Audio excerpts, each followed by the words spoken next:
Hello mga kakarpintero. So ayan, paano ba maglalagay ng piwing o kaya ay socker? Ayan oh. Ayan, gagamit ako ng triangular file mga kakarpintero. So ayan. Ang ginagawa ko lang mga kakarpintero, nilalagay ko lang sa ngipin ng lagari. Tapos tinitwist lang mga kakarpintero. Ganyan lang kadali maglagay ng socker mga kakarpintero gamit ng triangular file.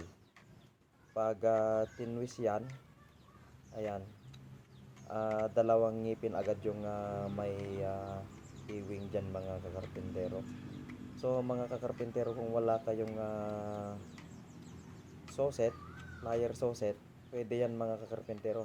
Gagamit lang kayo ng triangular file na luma, tapos ganyan ilalapat lang sa ngipin, tapos i-twist lang mga kakarpintero. Bale yung pag tinwist po ninyo mga kakarpintero, dalawang ngipin agad yung mabibigyan ng piwing mga kakarpintero. So ayan, sa akin kasi mga kakarpintero, wala akong plier soset, kaya ito ang ginagamit ko. Matagal na akong gumagamit ng ganito mga kakarpintero, pero okay naman mga kakarpintero, maganda siya. At pare-parehas din yung kalaki ng piwing niya mga kakarpintero. So ayan mga kakarpintero, malapit na tayong matapos mga kakarpintero.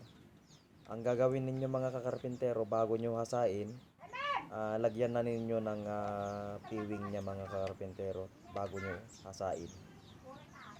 Ayan mga kakarpintero, madali lang mga kakarpintero.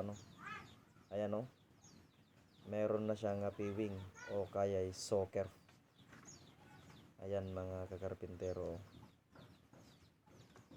So ganun lang ang gagawin ninyo mga kakarpintero.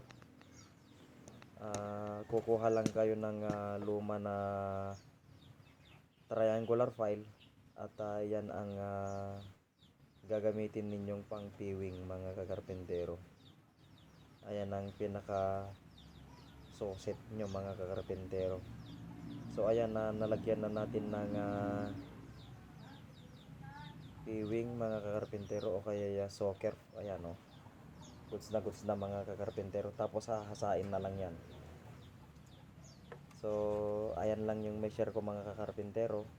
Sa mga kagaya kong karpintero, pag hindi po nyo alam gumamit ng triangular file na pang piwing, so ayan, gayahin nyo lang yan mga kakarpintero yung ginawa ko. Very easy lang mga kakarpintero, hindi na kayo mahihirapan na magpiwing yan. So ayan mga kakarpintero, thank you for watching.